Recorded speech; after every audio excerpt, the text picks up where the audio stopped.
नमस्कार, मैं हूं पंकज मटपाल और आज इस वीडियो में मैं दूंगा आपके कुछ सवालों के जवाब। तो शुरू करते हैं ये सवाल जवाब का सिलसिला। लेते हैं एक एक करके कुछ सवाल। पहला सवाल जो मैं ले रहा हूं ये पूछा है अमनदीप सिंह ने। अमनदीप जी, आपने बताया है कि आप 5 लाख रुपए इन्वेस्ट करना चाहते हैं Motilal Oswal large and mid cap fund में और महिंद्रा मैन्युलाइफ स्मॉल कैप फंड में, और दोनों में 2.50 लाख यानी कि 2.5 लाख रुपया आप दोनों स्कीम में इन्वेस्ट करना चाहते हैं। साथ ही आपने कहा है कि आपने ऑलरेडी अल्ट्रा शॉर्ट फंड्स में इन्वेस्ट किया है और आप वहाँ से एसटीपी करना चाहते हैं।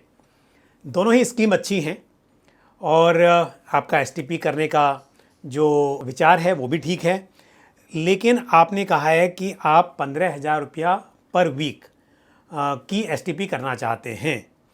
अब क्योंकि स्मॉल कैप में हमने देखा है कि एक अच्छी रैली हुई है, तो ऐसे में अभी थोड़े समय के लिए मुझे ऐसा लगता है कि स्मॉल कैप में शायद तेज़ी देखने को ना मिले, और ये थोड़ा रिस्की भी हो सकता है। यदि मार्केट में थोड़ा करेक्शन आता है तो स्मॉल कैप में गिरावट अच्छी देखी जा सकती है।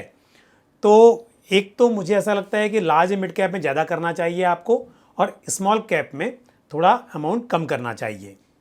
दूसरी बात, स्मॉल कैप में जो आप एसटीपी करने के बारे में सोच रहे हैं उसे थोड़ा सा और टाइम को बढ़ा लें, एटलीस्ट शायद वो बेहतर रहे। कहना मुश्किल है वैसे, क्योंकि टाइम तो आप नहीं कर सकते मार्केट को, लेकिन फिर भी अगर स्मॉल कैप में करना है तो फिर आप शायद स्टैगर्ड मैनर में और लंबे समय में इन्वेस्ट करेंगे तो रिस्क कम हो सकता है। तो दो बातें मैंने आपको बताई हैं। एक तो थोड़ा अमाउंट आप लार्ज मिड कैप में बढ़ा लीजिए। आप ऐसा कर सकते हैं कि 3.5 to 4 लाख आप लार्ज मिड कैप में करें और 1 to 1.5 आप स्मॉल कैप में करें, तो शायद ये आपके पोर्टफोलियो के रिस्क को थोड़ा कम कर सकता है। बढ़ते हैं आगे और लेते हैं अगला सवाल।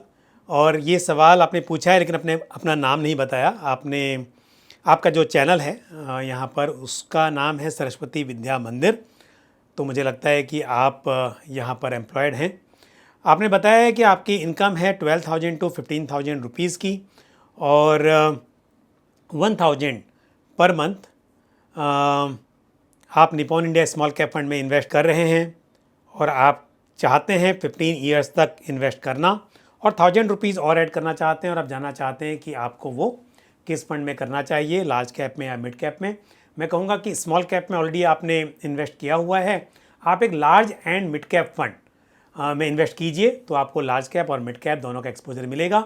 और इस कैटेगरी में आप ICICI prudential large and mid cap fund को कंसिडर कर सकते हैं। और अब लेते हैं अगला सवाल जो पूछा है अनिल बुदानिया जी ने। और अनिल जी, आपने कहा है कि आप कुछ फंड्स में एसआईपी कर रहे हैं। HDFC balance advantage fund 1,500, Parag Parikh flexi cap fund 2,000, quant small cap fund 1,500, Motilal Oswal mid cap fund 1,500, Nippon India multi cap fund 2,000 और SBI large and mid cap fund 1,500। So total 10,000 rupees आप इन्वेस्ट कर रहे हैं, जिसके लिए आपके पास हैं 6 फंड्स और फंड्स अच्छे हैं। तो मैं ये नहीं कहूँगा कि आप किसी फ़ंड को बंद कीजिए। हालांकि मुझे ऐसा लगता है कि अगर आप 4 फंड्स में इन्वेस्ट करते तो भी काफ़ी था, लेकिन एनीवे अभी ऑलरेडी शुरुआत कर दी है तो आप कंटिन्यू कर सकते हैं। और एक ज़रूर मैं यहाँ पे आपको बताना चाहूँगा कि एचडीएफसी बैलेंस एडवांटेज फ़ंड अपने आप में एक अच्छा फ़ंड है, लेकिन एक हाइब्रिड फ़ंड है। और क्योंकि आप स्मॉल कैप में भी इन्वेस्ट कर रहे हैं, आप मिड कैप में भी कर रहे हैं, तो मतलब कि आप एक अग्रेसिव इन्वेस्टर हैं। और वैसे भी आपका जो चैनल है ऑप्शन ट्रेडर, तो मतलब कि आप रिस्क को समझते हैं और रिस्क लेते हैं। तो लंबी अवधि में मेरे हिसाब से हाइब्रिड फंड के मुकाबले यदि आप डाइवर्सिफाइड फंड्स में इन्वेस्ट करेंगे तो ये बेहतर रहेगा। और क्योंकि आप एसआईपी के जरिए कर रहे हैं और ये पूरा ही निवेश यदि आपका 15 साल के लिए है, तो आप एचडीएफसी बैलेंस एडवांटेज फंड से निकल सकते हैं और उसके बजाय आप या तो एग्जिस्टिंग जो फंड्स आपके पास हैं, जैसे कि Nippon India multi cap fund है, उसमें आप अमाउंट को बढ़ा सकते हैं, या फिर पराग पारिक फ्लेक्सी कैप फंड है उसमें आप अमाउंट बढ़ा सकते हैं।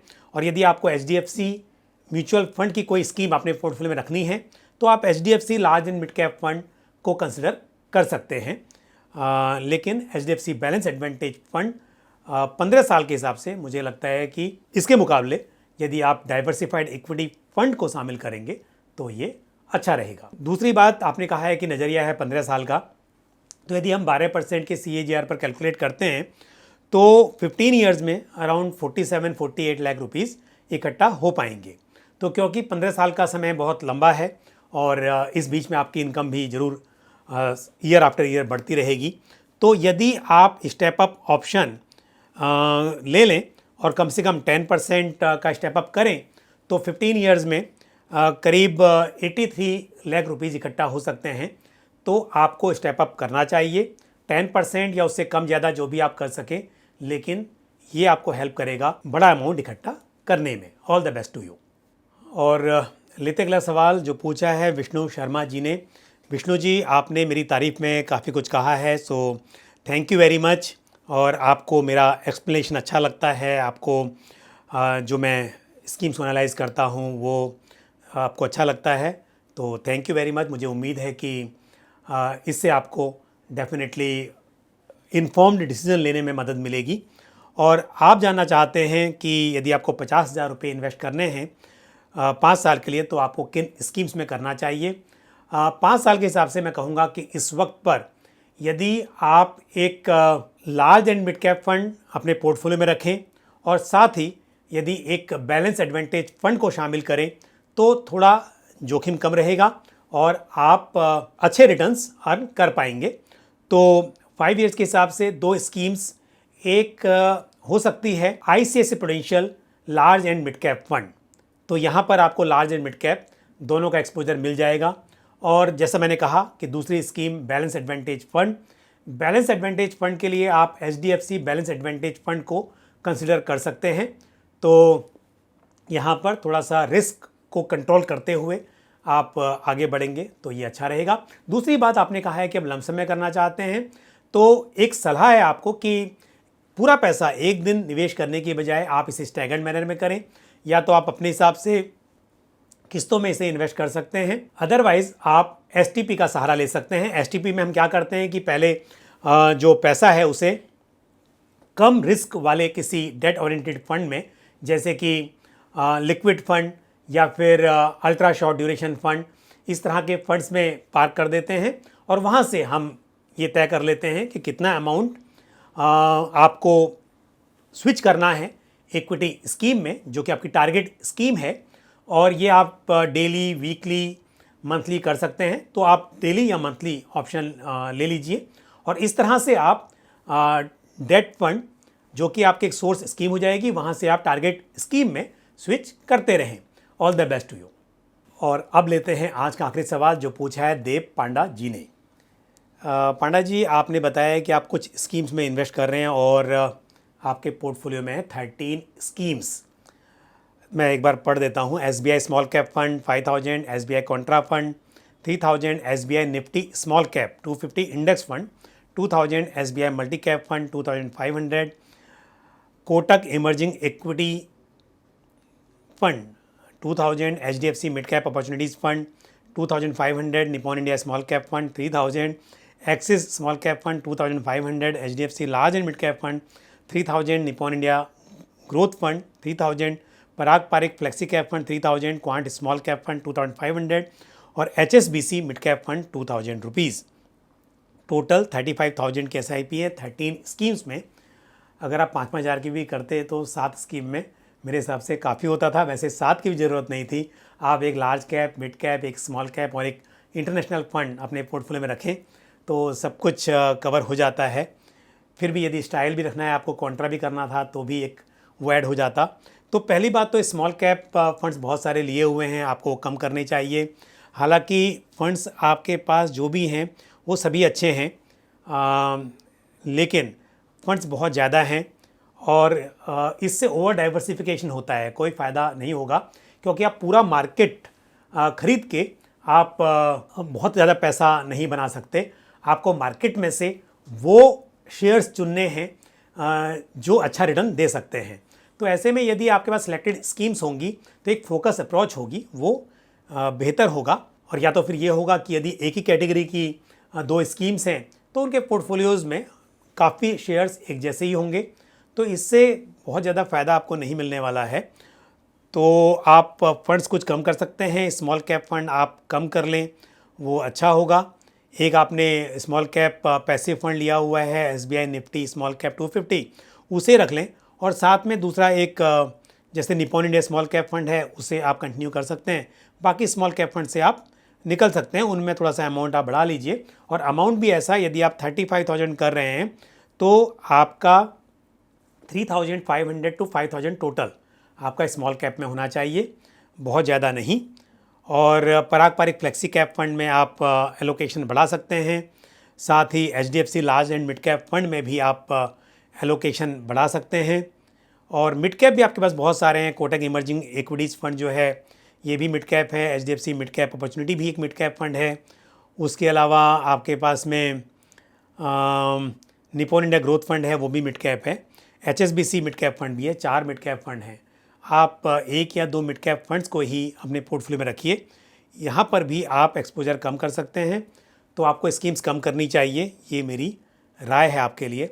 आप एक काम कीजिए, मैक्सिमम 5,000 इंटू 7 35,000 हो जाता है, तो आप 5-5 हज़ार की 7 स्कीम अपने पोर्टफोलियो में रखिए, इतना काफ़ी रहेगा। दूसरा आपका जो सवाल है आपके गोल को लेकर, आपका टारगेट है 2 करोड़ 20 साल में। मैं आपको बता दूं कि यदि आप 35,000 रुपीज़ पर मंथ की SIP कर रहे हैं और 12% का CAGR भी हम यहाँ पर लेकर चलते हैं, तो 20 ईयर्स में करीब 3 करोड़ 22 लाख रुपीज़ इकट्ठा हो सकते हैं। लेकिन हालांकि ये अमाउंट जो है वो आपकी उम्मीद से ज़्यादा है। आप 2 करोड़ कह रहे हैं, ये बन रहा है 3 करोड़ 22 लाख। लेकिन इन्फ्लेशन की वजह से आप जानते हैं कि पैसे की वैल्यू समय के साथ कम हो जाती है। और यदि मैं 6% का इन्फ्लेशन एज्यूम करूं तो 20 साल के बाद 3 करोड़ 22 लाख जो अमाउंट ये बन रहा है लगभग, उसकी वैल्यू 1 करोड़ के आसपास रहेगी। तो इसके लिए आपको इन्वेस्टमेंट अमाउंट को कम नहीं करना है, बल्कि और भी बढ़ाना है। और मैं तो कहूँगा कि आप स्टेप अप कीजिए। यदि आप फॉर एग्ज़ाम्पल 10% से स्टेप अप करते हैं हर साल, आपका जो इन्वेस्टमेंट अमाउंट है वो 10% से बढ़ता जाता है, तो वहीं 20 साल में आपके पास करीब 6.52 करोड़ यानी कि 6.5 करोड़ से भी थोड़ा ज़्यादा इकट्ठा हो सकता है। और तब हम कह सकते हैं कि इन्फ्लेशन के साथ उसकी जो वैल्यू होगी वो आज के करीब 2 करोड़ के आसपास होगी।